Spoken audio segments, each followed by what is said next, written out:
तुम्हारी गर्लफ्रेंड तो तुमसे बहुत खुश होती होगी, जैसे तुमने मुझे किया। वैसे सच बताऊं तो मेरी कोई गर्लफ्रेंड नहीं है और ये सब मैं इसलिए करता हूँ क्योंकि मुझे अच्छा लगता है। प्लीज आप सर को मत बताना।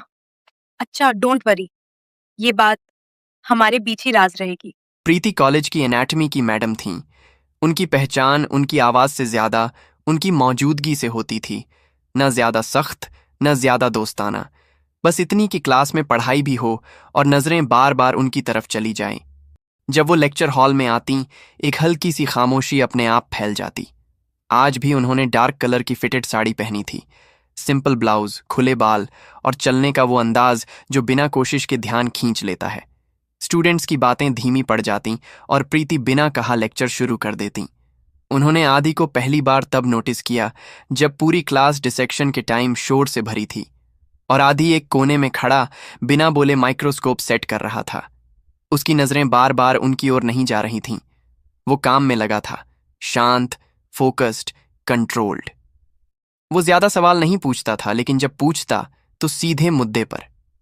प्रीति को लगता था ये लड़का समझता है, इसलिए कम बोलता है। उनकी नजर में आदि कभी कमजोर नहीं था। वो कॉन्फिडेंट लगा करता था, संयमित, परिपक्व। क्लास के बाद भी आदि दिख जाता, कभी लाइब्रेरी में नोट्स अच्छी तरह से अरेंज करता हुआ, कभी लेक्चर हॉल में प्रोजेक्टर को साइलेंटली ठीक करता हुआ, कभी ऑफिस के बाहर बुक्स और फाइल्स उठाए हुए। वो मदद करता था, पर कभी नजर मिलाने की कोशिश नहीं करता, जैसे उसका फोकस मैडम पर नहीं, बस काम पर हो। प्रीति कभी कभी सोचती, शायद किसी लड़की को इम्प्रेस कर रहा होगा। इस उम्र में अक्सर लड़के अपनी फीलिंग्स को काम के पीछे छुपा देते हैं। पर आदि अलग था। जब उसके दोस्त हंसते मजाक करते, वो उनके साथ जोर से नहीं हंसता, बस हल्की सी मुस्कान, और फिर अपनी जगह पर लौट जाता। कॉरिडोर में वो पॉपुलर नहीं था, पर रिलायबल था। प्रीति ने एक बार स्टाफ रूम में सुना, मैडम, आदि तो स्ट्रांग है, प्रेशर हैंडल कर लेता है। वो बात उन्हें सही लगी, लेकिन किसी ने ये नहीं देखा कि जो लड़का हर समय संभला हुआ दिखता है, वो अपनी थकान अक्सर अंदर ही छुपा लेता है। आदि रोज अपनी एनाटॉमी बुक के साथ सिर्फ शरीर के पार्ट्स नहीं पढ़ रहा था। वो अपने अंदर के डर, अपनी उम्मीदें और अपनी तन्हाई को भी चुपचाप डिसेक्ट कर रहा था। और प्रीति अब तक ये नहीं जानती थी कि जिस लड़के को वो स्ट्रांग समझ रही हैं, उसके अंदर एक ऐसा दर्द बैठा था जो सिर्फ समझे जाने का इंतजार कर रहा था। आदि को ज्यादातर लोग स्ट्रांग कहते थे। कॉलेज में कोई काम हो, आदि कर देगा। किसी को नोट्स चाहिए, आदि दे देगा। किसी को सपोर्ट चाहिए, आदि खड़ा मिल जाएगा। लेकिन किसी ने यह कभी नहीं पूछा कि आदि खुद किसके सहारे खड़ा है। उसके दोस्त उसे मजबूत समझते थे, क्योंकि वो कभी शिकायत नहीं करता था। वो ज्यादा हंसता नहीं था, पर टूटता भी नहीं दिखता था। पर सच्चाई ये थी, आदि टूटता था, हर दिन, बस अकेले में। कॉलेज में उसके दोस्त थे, ज्यादा बोलने वाले, ज्यादा दिखने वाले और खुद को सबसे ऊपर समझने वाले। आदि उनके साथ बैठता था, पर उनकी तरह नहीं था। वो सुनता ज्यादा था, बोलता कम। उसी ग्रुप में एक लड़की थी। कोई ड्रामेटिक प्यार नहीं, बस एक शांति सी लगती थी उसके पास। लाइब्रेरी में सामने बैठी होती, कभी कभी नजर मिल जाती, और बस। आदि ने कभी कहा नहीं, क्योंकि वो जानता था कहने से पहले खोने का डर होता है। लेकिन उसके दोस्तों ने देख लिया, और उन्होंने वही किया जो अक्सर मजबूत इंसान के साथ होता है। एक दिन आदि ने देखा, वही लड़की उसके दोस्त के साथ हंस रही थी, खुलकर, बेझिझक। उस पल आदि को ना गुस्सा आया, ना जलन, ना लड़ाई, बस एक अजीब सी खामोशी उसके अंदर बैठ गई। उसने दोस्तों से कुछ नहीं कहा, बस थोड़ा पीछे हो गया, थोड़ा चुप, थोड़ा अकेला। उसी वक्त घर से कॉल आने लगी। मार्क्स कैसे हैं? रैंक क्या आई? डॉक्टर बनना है, याद है ना? आदि समझ गया था, उसके लिए इमोशनल टूटन का कोई स्पेस नहीं है। घर में एक्सपेक्टेशन था, कॉलेज में कंपटीशन था, दोस्तों में बिट्रेयल, और बीच में था सिर्फ आदि। दिन में वो सब संभाल लेता था, पर रातें भारी हो जाती थीं। हॉस्टल की खिड़की से बाहर देखता और सोचता, अगर मैं आज टूट गया तो मुझे पकड़ने कौन आएगा? कॉलेज में टीचर्स को लगता था कि आदि रिलायबल है, स्ट्रांग है, प्रेशर हैंडल कर लेता है। पर प्रेशर कभी हैंडल नहीं होता, वो बस अंदर जमा होता रहता है। एक दिन लाइब्रेरी में बैठा आदि एनाटॉमी की किताब खोले था। शब्द साफ नहीं दिख रहे थे, लाइनों में धुंध सी आ गई थी। दिल तेज धड़क रहा था। वो किताब पढ़ नहीं रहा था, वो खुद को संभाल रहा था। उस पल उसे पहली बार महसूस हुआ, स्ट्रांग दिखना सबसे थका देने वाला काम होता है, और यही वो जगह थी जहां आदि अंदर से धीरे धीरे टूट रहा था। बिना शोर, बिना आंसू, बस एक चुपचाप बिखराव। और उसे खुद भी नहीं पता था कि बहुत जल्द कोई उसकी यह खामोशी देख लेगा। वो दिन बाहर से बिल्कुल आम था। कॉलेज वैसा ही शोर से भरा हुआ। स्टूडेंट्स अपनी अपनी जिंदगी में व्यस्त थे, लेकिन आदि के अंदर कुछ धीरे धीरे जवाब दे रहा था। उस सुबह उसने आईने में खुद को देखा। आंखों के नीचे हल्की थकान, चेहरे पर वही पुरानी शांति जो अब एक बोझ लगने लगी थी। क्लास में प्रीति मैडम पढ़ा रही थीं। एनाटॉमी का टॉपिक चल रहा था, ह्यूमन नर्वस सिस्टम। विडंबना ये थी कि सब न्यूरॉन्स के बारे में सीख रहे थे और आदि का खुद का सिस्टम ओवरलोड हो चुका था। आज वो नोट्स नहीं बना रहा था, प्रोजेक्टर की तरफ भी नहीं गया, बस बेंच पर बैठा था और नजरें कहीं और थीं। प्रीति ने पहली बार नोटिस किया, आदि क्लास में था पर मौजूद नहीं था। लेक्चर के बीच उनकी नजर बार बार उसी तरफ जा रही थी। स्ट्रांग स्टूडेंट आज असामान्य रूप से चुप था। क्लास खत्म हुई, स्टूडेंट्स निकलने लगे। आदि भी उठा, पर लाइब्रेरी की तरफ नहीं गया। सीधे कॉरिडोर के आखिरी कोने में जा बैठा, जहां अक्सर कोई नहीं जाता था। वहां बैठकर उसने बैग खोला, किताब निकाली और बस देखता रहा। शब्द अब समझ में नहीं आ रहे थे। दिल तेज धड़क रहा था, हाथ हल्के कांप रहे थे। वो खुद से कह रहा था, बस थोड़ा संभाल लें, थोड़ा और। लेकिन कभी कभी थोड़ा और संभालना ही सबसे मुश्किल हो जाता है। उसी वक्त प्रीति मैडम लाइब्रेरी से निकल रही थीं। उनकी नजर उस कोने पर पड़ी। आदि वहां था, अकेला, टूटा हुआ, बिना रोए। उन्होंने पास आकर धीरे से कहा, आदि। वो सिर नहीं उठा पाया। तुम क्लास के बाद कभी यहाँ नहीं बैठते? सब ठीक है? बस यही सवाल था। कोई लेक्चर नहीं, कोई सलाह नहीं, सिर्फ सब ठीक है। और आदि वहीं हार गया। उसकी आंखें भर आईं। वो जल्दी से पूछना चाहता था, पर आंसू पहले ही गिर चुके थे। मैडम, उसकी आवाज कांप गई। मैं थक गया हूं। ये वाक्य छोटा था, पर सालों का बोझ लिए हुए था। वो बोलता गया, रुक रुक कर, जैसे हर शब्द निकालने में हिम्मत लग रही हो। सब मुझसे स्ट्रांग होने की उम्मीद रखते हैं। पेरेंट्स, मार्क्स, रैंक, फ्यूचर, दोस्त मजाक में छीन ले गए जो मुझे पसंद था। और मैं किसी से कुछ कह भी नहीं सकता। उसने सिर झुका लिया। मैडम, कभी कभी लगता है अगर मैं आज गायब हो जाऊं तो किसी को फर्क भी पड़ेगा। वो पल था जहां आदि पूरी तरह टूट चुका था। प्रीति कुछ क्षण चुप रही। उन्होंने कोई सवाल नहीं किया, कोई सॉल्यूशन नहीं दिया, बस वहीं खड़ी रहीं। क्योंकि कुछ टूटन सिर्फ सुनी जाती है, ठीक नहीं की जाती। और उसी खामोशी में आदि को पहली बार महसूस हुआ, शायद आज कोई उसे देख रहा है। आदि की आवाज जब थमी तो वहां कोई जवाब तुरंत नहीं आया।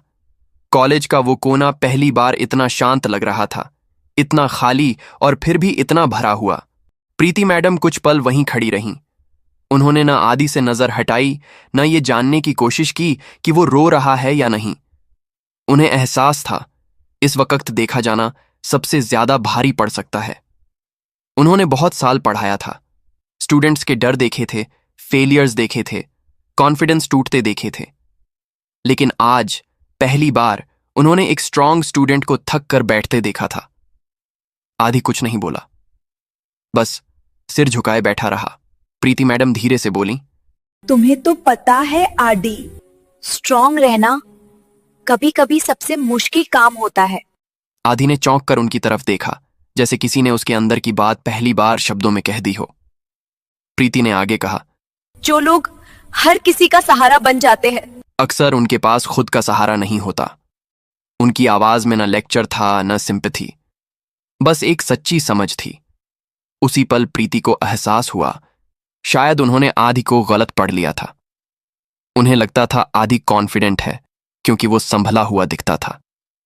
उन्हें लगता था वो मैच्योर है क्योंकि वो ज्यादा रिएक्ट नहीं करता। पर अब समझ आ रहा था, वो मैच्योरिटी नहीं, सर्वाइवल था। प्रीति मैडम को अपना पहला दिन याद आया, जब उन्होंने भी स्ट्रांग दिखने की कोशिश की थी। जब उन्होंने सीखा था कि टीचर होना मतलब हर वक्त ठीक रहना नहीं होता। अब उनके लिए आदि सिर्फ एक स्टूडेंट नहीं था, एक जिम्मेदारी था। प्रीति मैडम ने धीरे से कहा, आज के बाद तुम्हें सब कुछ अकेले अकेले हैंडल करने की जरूरत नहीं है। आदि ने कुछ पूछा नहीं, बस हल्की सी सांस ली। शायद उसे भी पहली बार लगा था स्ट्रांग रहना ही अकेला रास्ता नहीं होता। प्रीति को अब स्पष्ट था, ये लड़का खास इसलिए नहीं है कि वो टॉप करेगा या सबको इम्प्रेस करेगा। वो खास इसलिए है क्योंकि वो बिना बोले सबका ख्याल रखता है, और जो इंसान सबका ख्याल रखता है उसे भी किसी के ख्याल की जरूरत होती है। यही सोच के साथ प्रीति ने एक चुप डिसीजन लिया। वो आदि को फिक्स नहीं करेंगी, उसे लेक्चर नहीं देंगी, वो सिर्फ वहां रहेंगी, और कभी कभी यही सबसे बड़ी मदद होती है। उस दिन के बाद कुछ बदला और कुछ नहीं बदला। कॉलेज वैसा ही चलता रहा, लेक्चर, कॉरिडोर, घंटियों की आवाजें। बस फर्क इतना था कि आदि अब पहले जितना अकेला महसूस नहीं करता था। प्रीति मैडम ने कोई बड़ा ऐलान नहीं किया, कोई एक्स्ट्रा कंसर्न नहीं दिखाया। उन्होंने आदि से ज्यादा सवाल पूछने भी शुरू नहीं किए, बस वो अब उसे देखने लगीं। क्लास के बाद जब सब निकल जाते, वो कहती, आदि, अगर फ्री हो तो चलोगे? कहाँ, ये कभी नहीं बताया जाता। आदि पहली बार उनके साथ कार में बैठा तो थोड़ा ऑकवर्ड था। सीट बेल्ट लगाते वक्त भी उसके हाथ हल्के कांप रहे थे। प्रीति मैडम ने इंजन स्टार्ट किया, म्यूजिक नहीं लगाया, बस कार चल पड़ी। शहर की सड़कों पर ट्रैफिक था, आवाजें थीं, पर कार के अंदर एक अलग सी शांति थी। पहले दिन प्रीति मैडम ने कुछ भी नहीं पूछा, न पेरेंट्स के बारे में, न मार्क्स के बारे में, न उस लड़की के बारे में। बस ड्राइव करती रहीं। कभी सिग्नल पर रुकती, कभी सीधी रोड पर स्पीड थोड़ी बढ़ा देती। आदि खिड़की से बाहर देखता रहा। उसे याद भी नहीं था कि आखिरी बार वो ऐसे शांत बैठकर बाहर देख पाया था। दूसरे दिन भी ड्राइव हुई, तीसरे दिन भी। धीरे धीरे आदि को समझ आने लगा, ये घूमना नहीं है, ये सांस लेने का वक्त है। कभी प्रीति मैडम बस इतना कह देती, थक जाते हो ना जब सब तुमसे स्ट्रांग रहने की उम्मीद रखते हैं? आदि सिर्फ हाँ में सर हिला देता। कभी वो कहती, तुम्हें जवाब देना जरूरी नहीं है, और वही बात सबसे ज्यादा मदद कर जाती। एक दिन आदि ने खुद कहा, मैडम, मुझे गाड़ी चलानी नहीं आती, पर आज लग रहा है जैसे जिंदगी थोड़ी धीमी हो गई हो। प्रीति मैडम हल्के से मुस्कुराईं। कुछ कहा नहीं, उन्हें पता था कंफर्ट तब मिलता है जब कोई प्रॉब्लम सॉल्व न करे, बस पास रहे। ये ड्राइव्स लंबी नहीं होती थीं, ना ही रोज की बात थी। बस जब आदि थोड़ा और चुप हो जाता या उसकी आंखों में थकान ज्यादा दिखने लगती, प्रीति मैडम उसे बचाने की कोशिश नहीं करती। वो बस उसे गिरने से पहले एक जगह दे देती जहां वो थोड़ी देर बैठ सके। किसी ने कभी कॉलेज में उन्हें साथ नहीं देखा। कोई बात नहीं बनी, कोई अफवाह नहीं उड़ी, क्योंकि जो चल रहा था वो दिखाने के लिए नहीं था। वो सिर्फ एक टीचर का अपने स्टूडेंट के लिए इंसानी फर्ज था। और आदि के लिए ये वो पल थे जहां वो स्ट्रांग नहीं, बस थोड़ा ठीक था। उस दिन के बाद से पढ़ाई फिर शुरू हुई, लेकिन इस बार तरीका बदला हुआ था। प्रीति मैडम ने आदि को कमजोर मानकर नहीं पढ़ाया, और आदि ने भी खुद को टूटा हुआ मानकर पढ़ना शुरू नहीं किया। क्लास के बाद जब ज्यादातर स्टूडेंट्स घर चल जाते, लेक्चर हॉल की आखिरी बेंच पर आदि बैठा रह जाता। प्रीति मैडम धीरे से कहती, आज थोड़ा और रुक सकते हो? ये एक्स्ट्रा लेसन्स नहीं थे, ये रिमाइंडर्स थे कि सीखना अभी बाकी है। कभी एनाटॉमी के डायग्राम फिर से बनाए जाते, कभी वही टॉपिक्स आसान भाषा में समझाए जाते। प्रीति मैडम का अंदाज बिल्कुल बदला हुआ था। ना प्रेशर, ना कंपैरिजन, ना टॉप करना है का शोर। सिर्फ एक बात, समझ आ रहा है।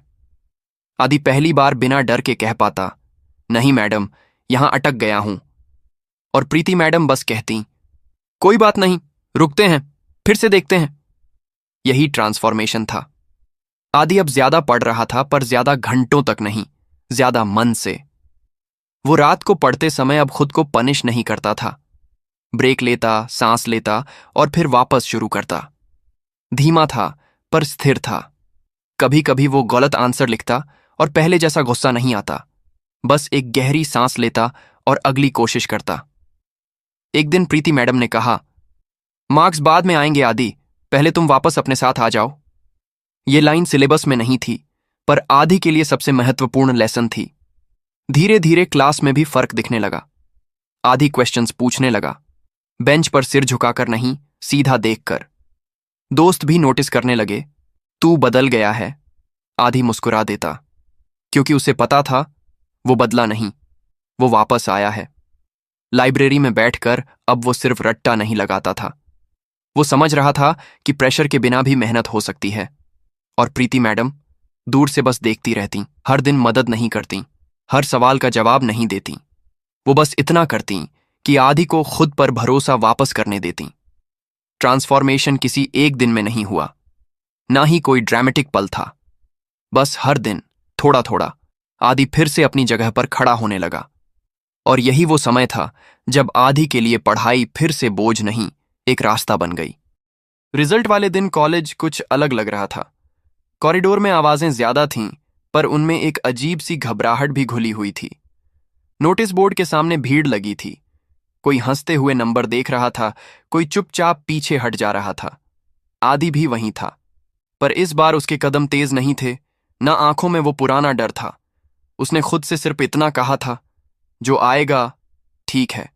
लिस्ट पर नजर गई, नाम ऊपर से नीचे जाते हुए, और फिर आधी, रैंक टॉप।